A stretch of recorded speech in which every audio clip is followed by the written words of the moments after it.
Before you join your work to knit in the round, you need to take your working yarn and drape it over the cable at the back. This ensures that it doesn't get caught within your work.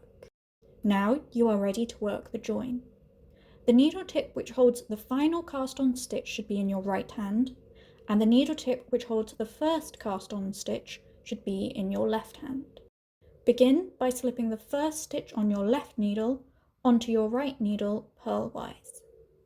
Then take the final cast on stitch and pass it over the slip stitch and off the needles, as you would when casting off in pattern.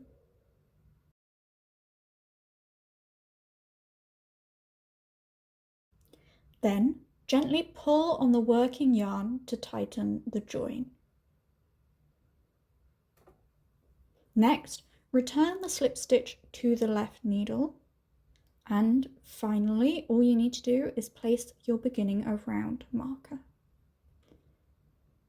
Make sure that you pull your working yarn tight when knitting the first stitch to keep the join smooth.